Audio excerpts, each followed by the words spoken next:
There are 3 hip exercises that I always see people getting wrong, and in this video I'm going to show you how to do them properly. If you don't know who I am, my name is Harlow and I'm the Over-Fifties specialist physio here at HT Physio in Farnham, and today I'm going to be showing you 3 hip exercises that people always get wrong that can actually do more harm than good if they're not done right. Now, hip exercises are really important for not just hip problems, but also back problems and knee problems. I've got other videos on the channel explaining why that is, but there are 3 big hip exercises that many people do, but not many people do right. So in this video, I'm going to show you what they are and how to do them correctly. So let's have a look at these hip exercises now. I'll show you how people get them wrong and what to do instead. So here are the 3 hip strengthening exercises that people always seem to get wrong. So the first exercise that people get wrong when it comes to strengthening their hip is the clam. And this is a super common exercise. It's a great exercise for strengthening the glutes. And the clam looks something like this.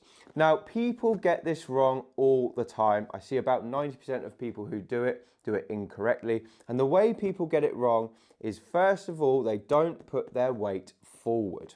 What they do instead is they keep their weight on their side like this, and as they lift their hip, they rotate the pelvis back. So what they're doing when they do this exercise is they're opening up their hips and they're using their back muscles or different muscles in their legs to open up the leg and completely avoiding using the target muscle. So if you're doing it like this, you're going to get absolutely no benefit from it whatsoever. So I'll show you the proper technique for the clam. What we need to do first is position ourselves correctly. So you're going to bring the legs up a little bit more, you keep your heels together like this, and you take this hand and you pop it on the floor or the bed. Now what I want you to do is roll forward into your hand, further forward than feels natural. You're going to keep a little bit of weight going through your hand like this. You keep everything still and you're just going to work to lift that top knee without rolling back at all. Now the tempo of this exercise should be about 2 seconds up and then about 3 or 4 seconds down. So it's slow. And when you do this exercise nice and slow, keeping everything strict, after a few repetitions, you should start to feel this muscle here working quite hard. If you feel it down here in the hamstring, or if you feel it up here in the back, it means something is wrong. So have a look at your technique, correct it, and then try again. It should be here that we feel it. And that's the biggest sign that someone's doing it wrong, is if they don't feel anything here at all. Now the second hip exercise that people always get wrong is the hip abduction inside lying.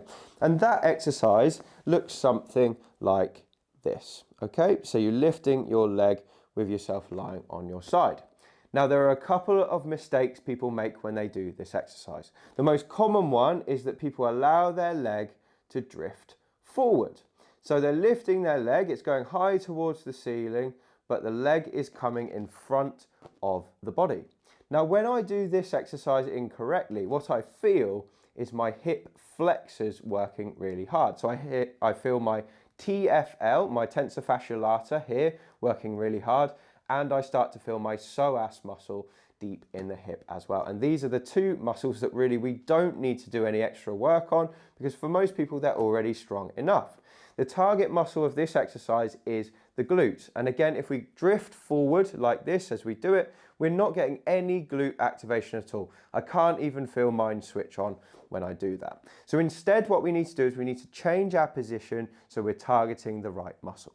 So again, what we're going to do is we're going to lie straight, and you're going to lie as straight as a pencil, which actually means you'll probably feel like your leg is slightly behind you. You're then going to do exactly what we did for the clam. You're going to roll forward a little bit more than feels natural, and you're going to weight bear a little bit through your hand here.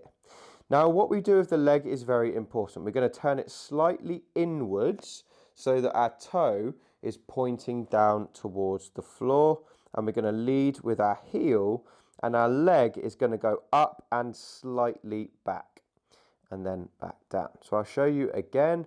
So we're leading with the heel and we want the leg to go up and slightly backwards. So it should feel like we're moving in a diagonally backwards movement, not coming forwards, not going directly up in the air, but up and slightly behind us.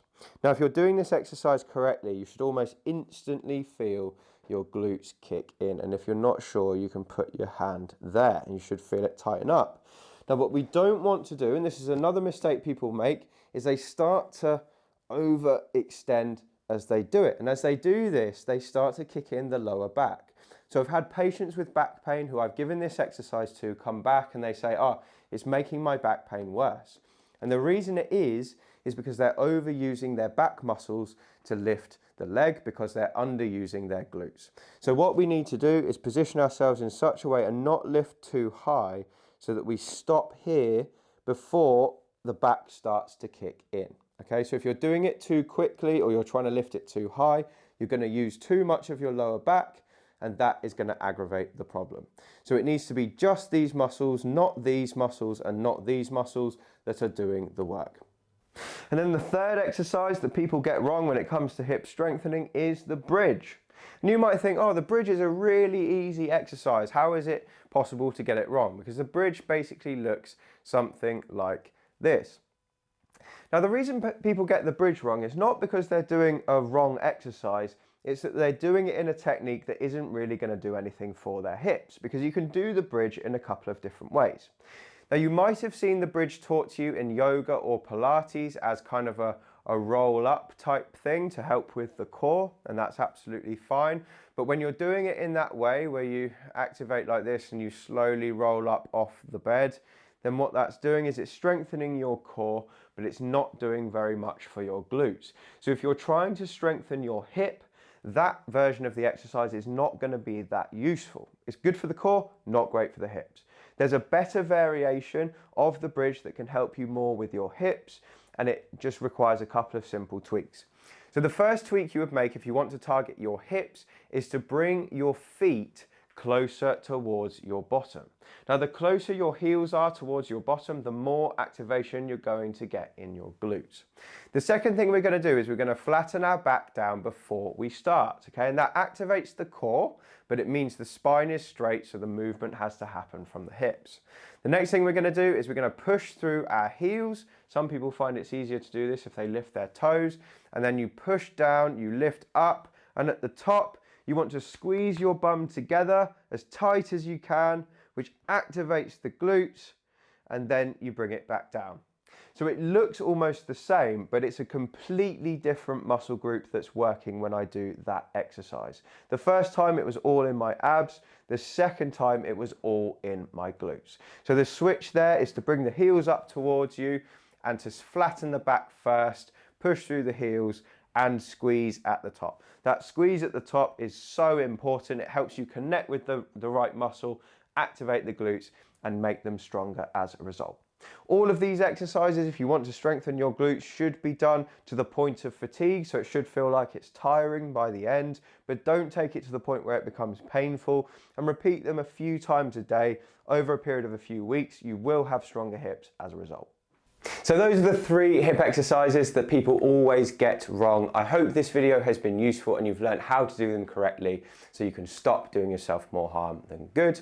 And if you've enjoyed this video, please do hit like on it and subscribe to the channel. If you leave me a comment, I love to read them, so do write your thoughts below. And if you want to get more from me, please feel free to pick up a copy of my book. It's called Thriving Beyond 50 and you can find it on Amazon using the link below.